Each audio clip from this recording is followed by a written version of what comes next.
Quem vê esse carioca cheio de disposição e histórias para contar... E eu gostava de jogar futebol. Eu joguei no Madureira, quando era aqui na rua Domingos Lopes, né? Nem imagina que uma de suas principais histórias envolve uma das maiores guerras da humanidade, a Segunda Guerra Mundial. Do outro lado do oceano, na Europa, o terror provocado pelo nazismo já começava a preocupar todo mundo. Grandes potências se dividiram em duas alianças militares. Os aliados, formados pelos Estados Unidos, França e Inglaterra, e o eixo, união entre a Itália, Alemanha e Japão.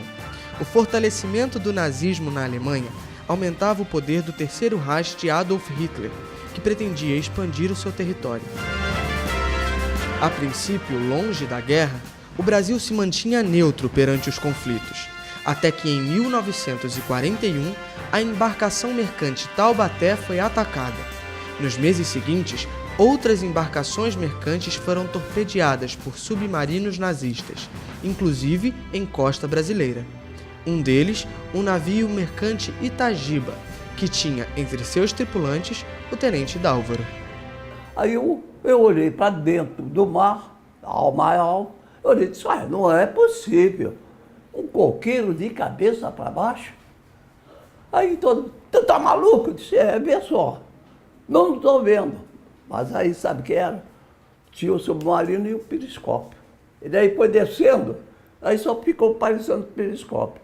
Aí o Glaucio Homero disse, ó baleia! Quando ele disse, uma baleia, aí bateu o torpedo. Pum! Então, meus colegas morreram muitos, né? Eu vi até um que José Carlos Salomão Bacará estava comigo e a gente subia a onda, quase 4 metros de altura, né?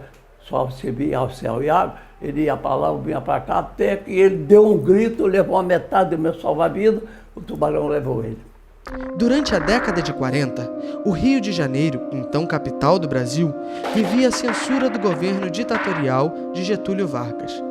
O governo, apesar de manter relações com os Estados Unidos, comandava o Brasil bem próximo aos modelos nazifascistas.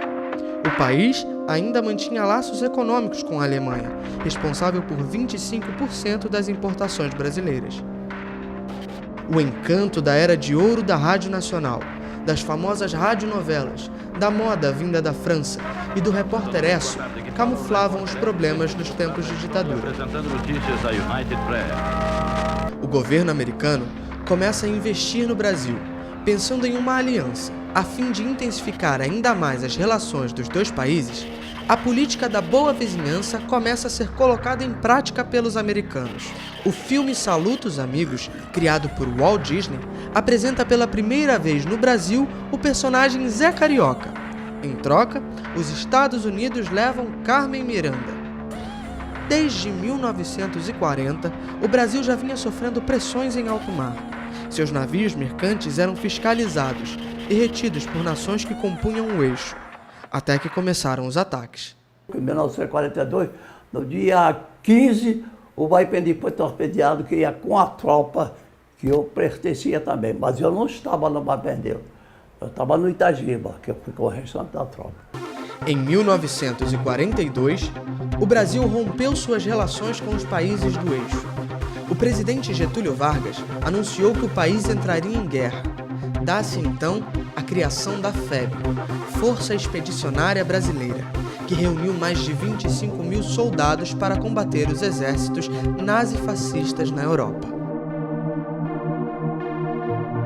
Antes de partir para o combate, uma multidão acompanhou o desfile da FEB no centro do Rio de Janeiro. Com o Brasil entrando diretamente na guerra, a vida no país sofre mudanças, a começar pelo combustível. No Rio de Janeiro, com a gasolina em falta, os ônibus que ainda eram movidos pelo combustível passam a circular com menos frequência e a utilização de bondinhos aumenta.